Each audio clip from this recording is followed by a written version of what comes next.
Assalamualaikum warahmatullahi wabarakatuh. Alhamdulillah, kita lanjut untuk pembahas selanjutnya, yaitu klien nomor 3406 ya. Mbak Wira ulangi, klien nomor 3406. Di sini sekaligus pengumuman untuk para pendengar setia channel Mbak Wira bahwa Mbak Wira ada acara ya hari Selasa dan Rabu, yaitu besok ya, tanggal berapa, 11 dan 12 Oktober 2022. Jadi mungkin untuk terawangan agak slow respon ya. Mohon dimaklumi karena Mbak Wira ada acara rapat di luar kota bersama USAID ya, bersama USAID, organisasi dunia untuk penanganan kemiskinan. Oke, kita lanjut malam ini untuk klien nomor 3406, yaitu klien terawangan badan. Untuk terawangan badan seperti biasa kita bagi menjadi 4 bab. Yang pertama yaitu kita bicara energi dulu. Energi seseorang secara garis besar dapat dibagi menjadi 3. Yang pertama yaitu orang-orang dengan energi yang rendah. Siapa itu? Yaitu mereka yang sedang sakit, baik medis maupun non medis. Ini penting ya untuk diketahui. Kenapa? Karena 2022 ini banyak orang merasa ketempelan, merasa kena guna-guna, merasa kena kiriman, merasa kena santet, merasa kena pelet, merasa kena gangguan gaib dan seterusnya. Padahal kalau memang benar demikian, maka harusnya ketika orang itu terkena gangguan gaib ada ciri-cirinya, yaitu apa? Energi tubuhnya itu rendah atau energi tubuhnya itu tidak stabil. Nah, di sini untuk klien nomor 3406 Mbak Wira lihat energi tubuhnya stabil meskipun tidak tinggi ya. Jadi kesimpulannya klien nomor 3406 tidak sedang terkena gangguan gaib. Yang kedua yaitu orang-orang dengan energi yang tinggi. Siapa itu? Yaitu mereka yang gemar menempa diri olah rasa tirakat, baik berupa meditasi, wirid, puasa, bertapa ya, dan upaya-upaya tempat diri lainnya. Ini penting juga untuk diketahui. Kenapa? Karena 2022 ini banyak orang mengaku-ngaku merasa keturunan raja-raja, merasa diikuti dewa-dewa, merasa punya ilmu rawa rontek, merasa punya koda macan dan seterusnya. Padahal kalau memang benar seperti itu, energi tubuhnya itu akan tinggi. Ketika dirasakan itu akan tinggi. Nah, di sini klien nomor 3406 energi tubuhnya tidak tinggi ketika Mbak Wira rasakan. Ini juga akan menjelaskan ya bahwa Mbak Wira sudah mengecek untuk energi keilmuan di diri Anda tidak ada. Itu berarti Anda tidak sedang mengamalkan keilmuan apapun. Mbah, mohon maaf, saya memang mengamalkan keilmuan A, B, C, D, E, F, G, Mbah. Ya, mohon maaf.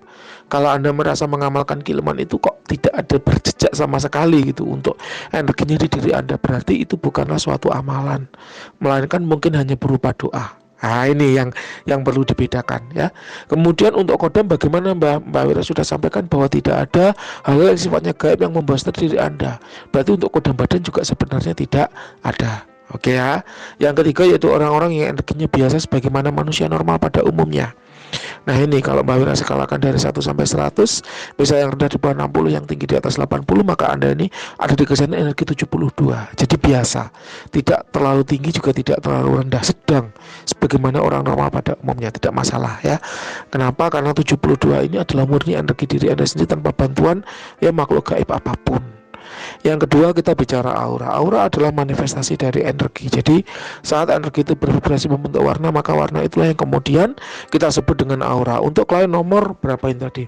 3406 ya. Mbak Wira rasakan aura diri Anda ada dominan biru kuning.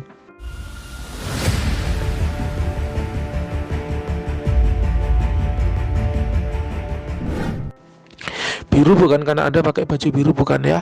Biru adalah aura orang-orang yang memiliki kebutuhan tinggi akan disenangi oleh orang lain. Biasanya orang-orang dengan aura biru merupakan orang-orang yang bekerja di bidang marketing, sales, HRD, ya, MC, human relation, public speaking, orang-orang yang memang pekerjaannya itu berhubungan dengan orang lain. HRD itu kan human research development, berhubungan dengan orang lain toh. Guru BK itu kan berhubungan dengan orang lain ya. Ada nggak orang yang pekerjaannya tidak berhubungan dengan orang lain? Ada. Mekanik contohnya, montir, ahli IT, pemrograman, itu rekan kerjanya komputer. Dia nggak butuh disenangi orang. Mau seneng karepmu, mau nggak juga karepmu gitu. Mau seneng silakan, nggak juga silakan, kayak gitu ya. Anda memiliki kebutuhan yang tinggi untuk disenangi oleh orang lain, dan oleh karenanya tubuh Anda kemudian merespon ya, merombak energi yang ada pada diri Anda untuk dominan menjadi aura biru. Sedangkan kuning di sini adalah bakat alami Anda untuk mudah cari uang ya. Loh Mbah, kalau saya memang bakat mudah cari uang kok duit saya segini-gini aja Mbah. Bakat itu berbeda dengan hasil. Bakat berbeda dengan hasil. Contoh, ada orang bakat lari, dia nggak pernah latihan lari, ketika lomba lari ya kalah. Bakat renang, dia nggak pernah latihan renang ya kalah. Bakat cari duit, tapi dia nggak paham caranya cari duit, ilmu cari duitnya kurang. Menjadi pegawai itu termasuk orang-orang yang nggak paham cari duit, ya, sehingga akibatnya duitnya kecil. Loh, kalau orang yang paham cari duit biasanya freelance, pedagang freelance, ya, jasa-jasa freelance itu biasanya paham cari duit dan duitnya memang lebih banyak daripada pegawai biasa gitu, ya. Jadi bakat itu beda dengan hasil. Yang ketiga yaitu cakra yang aktif di tubuh. Mbak Wira tidak melihat ada cakra yang unik di diri Anda. Ya, tidak melihat ada cakra yang standar aja. Cakra aktif. Ya, cakra dasar berhubungan dengan energi dasar kehidupan seseorang, berhubungan dengan pertahanan diri, ya. Biasa itu hampir semua orang aktif. Seks cakra itu juga aktif, ya. Cakra seks, cakra yang berhubungan dengan semangat. Ya, biasanya orang yang cakra seksnya aktif itu semangat dalam bekerja, tapi memang dia memiliki kebutuhan akan seksualitas yang tinggi kayak gitu, ya. Gak apa-apa, ya, berproses. Kalau memang Anda tertarik untuk mengaktifkan titik-titik cakra yang ada di tubuh Anda, ya carilah seorang guru, kemudian mulailah berlatih, ya. Tapi kalau enggak pun juga nggak masalah. Itu tidak memegang peran yang vital banget di dalam kehidupan, ya biasa aja kayak gitu. Tidak kemudian kalau orang cakranya ketujuh cakra tubuhnya aktif terus dia langsung jadi auto kaya raya, kaya 7 turunan, 7 tanjakan, 7 tikungan, juga enggak. Ya biasa aja. Kalau buat Mbak Wira itu yang penting realistis aja. Laki-laki yang penting cari duit pinter, gitu aja. Ya, laki-laki itu yang penting cari duit pinter. Nggak penting kamu punya kodam macan putih, kamu punya macan putih, kamu punya dewa Zeus, kamu punya kodam Dewan Im, kamu keturunan raja-raja, keturunan Raja Brawijaya, Raja Singosari lah. Itu nggak penting kalau buat Mbak Wira kalau makan masih susah gitu. Wah, saya ini punya kodam macan putih, Mbak, gitu.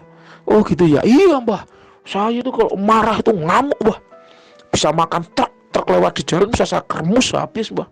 Oh gitu ya. Iya. Terus gunanya apa? Ya gunanya biar orang lain takut. Oh gitu ya. Iya. Kalau orang lain takut terus biar apa? Ya biar takut, Mbak. Terus gampang nggak cari duit? Ya nggak juga.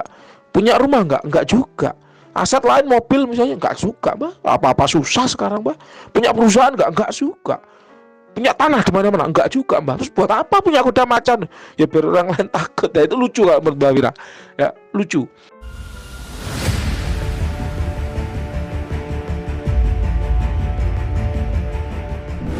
Kenapa? Karena kalau memang Anda punya kodam A, I, U, E, O, macan, Dewa Zeus, Raja Brawijaya dan seterusnya, mestinya kerja itu mudah gitu.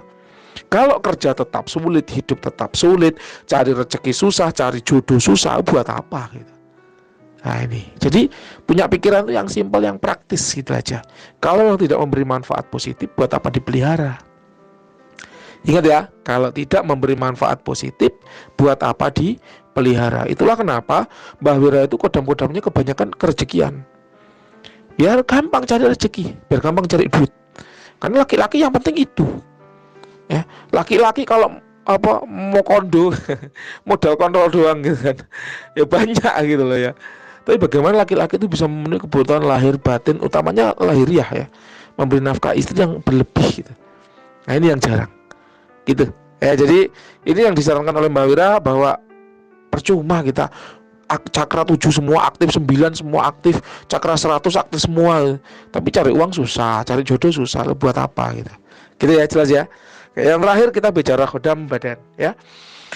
Untuk kodam badan ada 2 aturan. Yang pertama yaitu Mbak Wira hanya akan membaca kodam badan, bukan kodam benda, bukan kodam pusaka, bukan kodam azimat. Masa punya azimat cincin peninggalan Raja Sriwijaya 2 di rumah, kok nggak kebaca, Mbak, waktu baca kodam badan? Ya memang yang dibaca badannya saja, bukan kodam benda. Ya kalau benda nggak dibaca, benda ya terawangan benda, badan ya terawangan badan gitu ya. Yang kedua aturannya, jangan minta Mbak Wira bertanggung jawab atas terawangan praktisi lain. Contoh, Mbah, katanya dukun A saya itu punya kodam macan putih. Ya itu kan kata dukun A, kata Mbak Wira enggak tuh. Ya, tanyakan coba ke dukun A, bener nggak penglihatan dia? Jangan-jangan jin liar lewat dikira kodam gitu lah. Mbah, katanya dukun B saya ini keturunan Raja Sriwijaya. Ada nggak SK surat keputusan atau silsilah yang menyatakan ada keturunan Raja Sriwijaya itu? Kalau nggak ada lah nggak usah lah. Mbah, saya keturunan Raja Majapahit, Mbah, saya diwarisi tanah di Trawulan 1000 hektar. Walah, kalau itu baru it's okay gitu ya. Tapi kalau keturunan raja ngapain ya? Diwarisi surat utang, Mbah, utang surat negara gitu. Ya mending nggak usah lah ya, mending jadi rakyat jelata aja, yang penting hidupnya makmur gitu lah ya. Itu kalau baru itu yang penting kayak gitu. Jelas ya. Nah, kita mulai. Khodam badan itu akan kita bagi menjadi 4.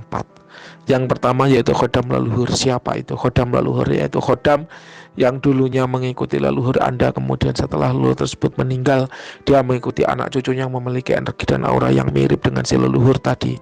Memang pada umumnya khodam leluhur itu memilih anak cucu yang mirip. Ya, oleh karenanya tidak ada penyelarasan yang sulit. Kenapa? Karena ya tadi sudah dipilih yang mirip. Nah, untuk diri Anda ini Mbak Wira tidak melihat ada khodam leluhurnya ya. Anu Mbah, katanya dukun, saya ini punya khodam leluhur Mbah, wujudnya kakek tua. Ya, kalau memang punya silakan dipanggil. Silakan dipanggil, suruh datang, duduk di depan Anda lalu ajak salaman. Kalau memang dia benar khodam leluhur, bukan jin yang ngaku-ngaku, maka ketika Anda sentuh, sensasinya sama seperti menyentuh kulit manusia. Kalau Anda nggak bisa menyentuh dirinya sebagaimana Anda menyentuh kulit manusia, maka itu bohong. Itu jin liar yang mengaku-ngaku. Hati-hati. Ya, hati-hati. Kenapa? Karena sekarang ini musim jin liar mengaku-ngaku, kemudian orang itu tertipu, menganggap dirinya istimewa padahal itu hasil tipu daya. Ya, hati-hati. Yang kedua yaitu khodam pengisian, yaitu khodam yang sengaja diisikan ke dalam badan untuk tujuan tertentu. Ini juga tidak ada di diri Anda. Yang ketiga yaitu khodam keilmuan, yaitu khodam yang mengikuti seseorang yang mengamalkan keilmuan tertentu. Tadi di sini sudah Mbak Wira sampaikan bahwa Mbak Wira tidak menemukan ada jejak energi keilmuan di diri Anda. Ya, jadi untuk khodam keilmuan tidak ada. Yang terakhir yaitu khodam yang suka atau cinta juga tidak ada. Terima kasih. Itu tadi untuk hasil terawangan Anda. Silakan kalau ada yang kurang jelas boleh ditanyakan. Terima kasih. Selamat malam.